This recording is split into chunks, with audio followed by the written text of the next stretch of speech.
101.1 HIRT AFM, Roatan, Honduras, Blue Wave Radio. Now it's time for the Roatan Real Estate Roundup, presented by Remax Realty. When you want to learn about real estate, listen here. And now the host of Roatan Real Estate Roundup, Russ Regentz. Good morning, everyone. This is Russ Regentz with the Roatan Real Estate Roundup, sponsored by Remax. I am thrilled to have with me in studio today two of the finest gentlemen on this island, the Remax guys, Kyle Kuhlmeier and Mike Chestnut. Morning, fellas.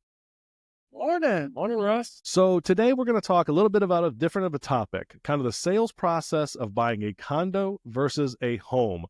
For those of you all who have been watching this series know that we have a lot of growth going on, a lot of building, both single-family homes, standalones, and the condos in different processes, or pardon me, in different areas of the island. So, guys, as we jump off, Kyle, I think you're going to take the lead here. Tell us a little bit about some of the main difference, what the starting point is. Well, what we get a lot here is a misconception. You know, just like everything on this island, paying HOA fees differs from the states. And the thing I tell clients is, you know, you get to review these before your purchase, do your research through us, and make sure you get the value.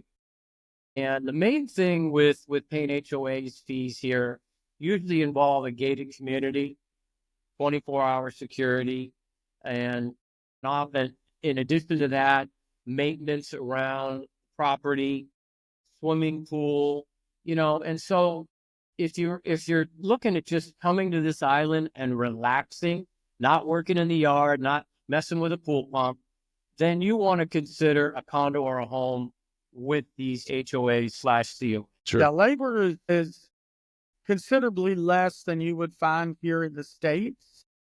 And so it's not a burden to you as a homeowner to hire someone to help you with those chores and give you peace of mind while you're enjoying your beach day. Well, I think that's one of the things I know in our family. The first thing that we made the decision of was we were deciding whether to buy a standalone home or a condo.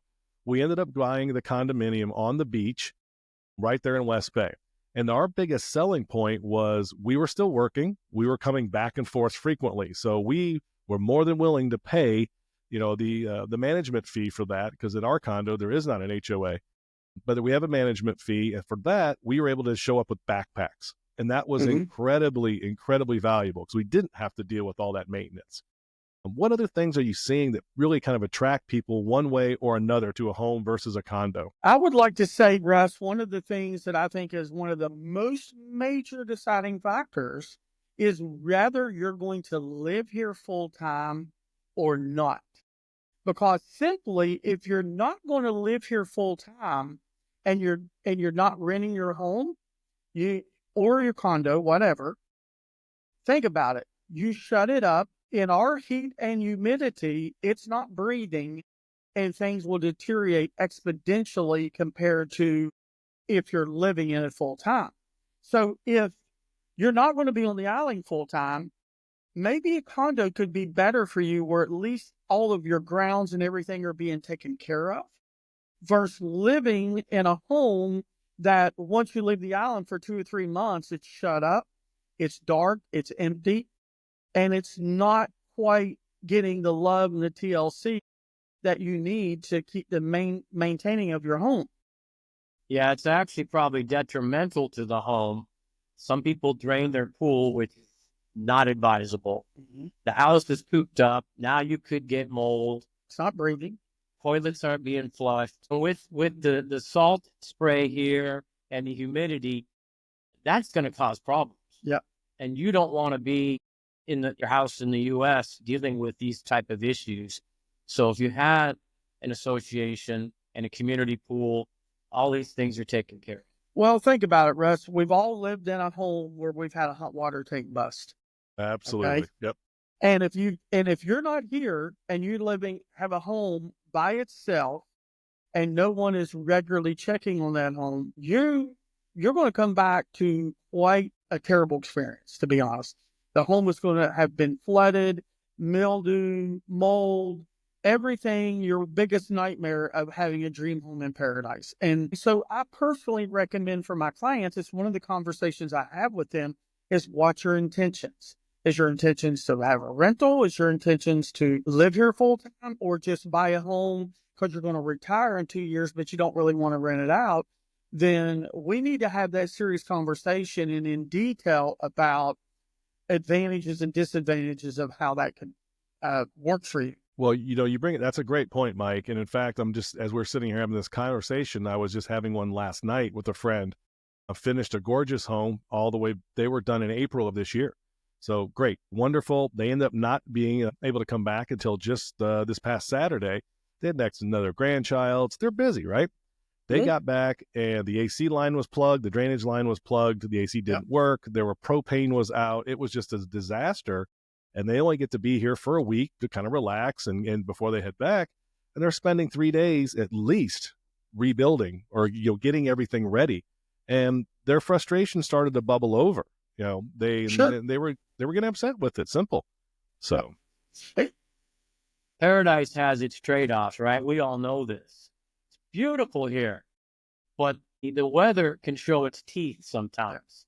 Yeah, absolutely. And we have extreme salt content in our water. As we know, we're very, a lot of buoyancy when we're out there in the water floating around on our floaties and et cetera, right?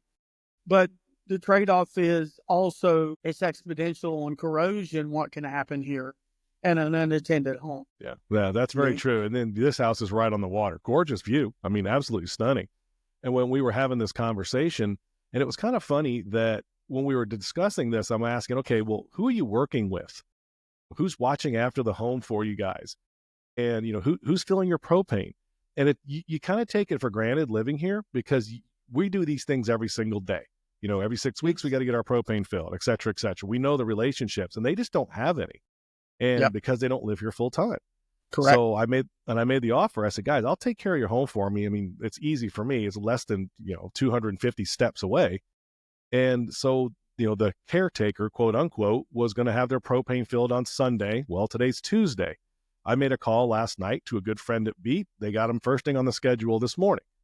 And it's just kind of, my dad always called it living in your home.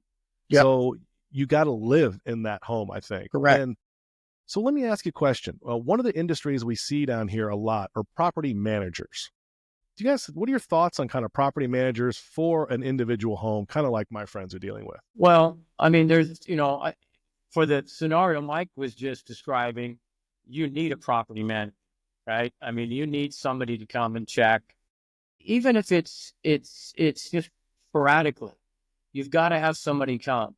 So there's management companies, the big ones that are out there, they charge the most, and there are smaller companies, but I think it's a benefit based off the elements and the fact of the lack of certain services here. You need boots on the ground. You need somebody in your corner with keys to your house to help you out. That's my opinion. And I think it's very important because, some of the companies I have spoke with for clients of mine, they offer a service depending on what the client's willing to pay for, right? But they'll literally go in the house once a week, flush the toilets, run the water, do those simple things, turn the air on and sit there for an hour, do little things that makes the house alive, which is just critical to being here. It really, truly is. So I think you get what you pay for, and it's how fast do you want to go, right? Sure. If you can afford to pay somebody to do that once a week, fine. If it's once a month, fine. But it has to be done. And I would think at least bi-weekly. Yeah. Well, and it's funny. Bi-monthly, sorry. Right, bi-monthly. Yeah. Well, when it was about 8 months before we moved in, when our house was done, and we did exactly that. We had listened to some other folks, real estate agents as well. So it was very good getting information. And we had a friend of ours, I used to laugh because he has an apartment, lives in an apartment, and he does not have a washer and dryer in his own house. So he has to go and take it. And I made a deal with them. I said, hey, I'll pay you to come over once a week and, come over, turn on the entire house, get it up and running. I said, and in fact, you can do your laundry here at my house for free just to make sure it worked. Right. He was like, score. I don't have to Yes, take it. that's All right. amazing. That's a brilliant thing to do. That's win-win. That's a win-win. Well, and I always laugh and I get a giggle because the very first day that I moved here, because I came a few days earlier than my wife, and typical idiot me, forgot the bulldog code for my alarm system. Oh, Yeah. boy. No, that's not loud. So I immediately called him and I said, he starts laughing. You can hear it in the background. He's like, here's your code, by the way. I was like, all right, thanks. Geez. That's funny. Welcome to the neighborhood. My name is Russ. Sorry, glad you know more about my home than I do. Well, you guys bring up a point, and I guess what I'm hearing you say is, really, and I've heard you guys say this before, and a lot of your peers on this show are all saying the same thing, and I think it's wonderful to hear. Do your due diligence prior to getting here. Whatever it is, be honest about your life. What do you want your life to look like here? Is it back and forth? Is it full time? And I keep hearing you all as agents at RE/MAX say that. And I think that's such a differentiator, is you all take the time to think, make the decision ahead of time. Honestly, Russ, the more details they share with us about their home buying looking process, the more we're able to help them and drill down on what they're looking for. And that's so critical because, some people will just say, oh, I want 3-bedroom and I want a view, right? Well, do you really? But they haven't thought about being inside a gated community or outside a gated community, which one fits their lifestyle better. We're not here to say, hey, we love HOAs, but we're here to say that could possibly work better for you in your situation. Like one of our tenants, one of our folks is a single female that is living and trying to manage everything in her home, and she is not comfortable with it. Now she's saying, I want to sell my home and I want to buy a condo, right? Mm-hmm. Now Sure. we just picked this listing up recently. She'd already owned this home for a while, but she's come to realize this is not the lifestyle she signed up for. I want to be laying in the pool with the condo, not worried about who's cutting my yard and filling my propane. Absolutely. Yeah. I want to be spending my Sunday, like you said, floating on the beach, enjoying a rum drink, not chasing down propane and an electrical contractor because I've got a breaker that won't set. Someone to repair a roof. Right, even worse. And that's once again, you underestimate the availability of a product or a service here. It's not like the U.S. You got, especially on a Sunday, good luck. Yeah, so, right. So once again, these do have value depending on your situation. Yep. Exactly. So is there any difference in the actual documentation? Is there any difference between buying a condo and a standalone, or is the process pretty the same? It's pretty much the same. I want to say the home that you purchase may not have an HOA. Mm-hmm. So if it doesn't have CCRs or an HOA, then you're 100% on your own. In a condo, you're typically going to have an HOA, and it depends on what that HOA covers. Some of them will cover the outside of the building, the painting, the maintenance on the outside. They cover the pool, and the biggest thing is security. We all like peace of mind when we lay down and go to sleep, right? And it's not that it's an unsafe area or a neighborhood. It's just part of the package they offer, so they know who's coming and going on the property.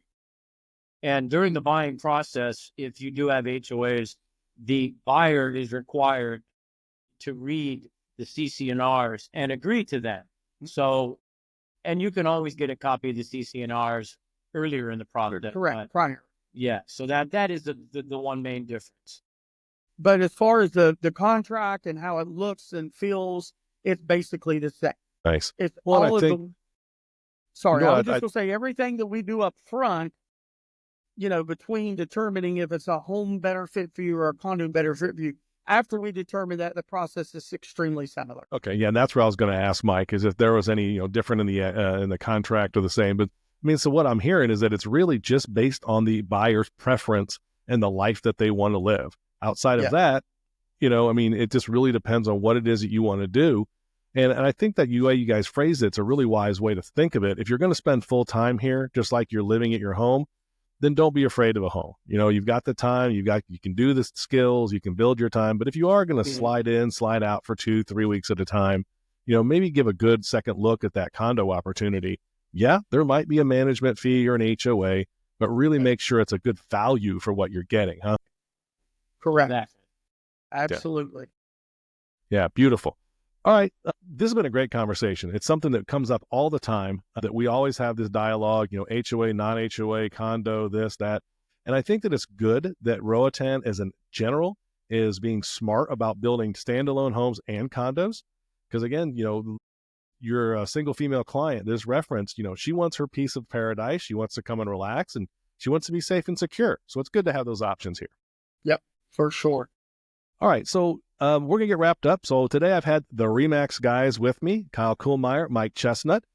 I'm Russ Regentz with the Roatan Real Estate Roundup, sponsored by our partners at RE/MAX. Today we've had a great conversations on the difference between condos and standalone homes and kind of the thought process in buying that. So fellas, have a great day. I'll see y'all next time. Thanks.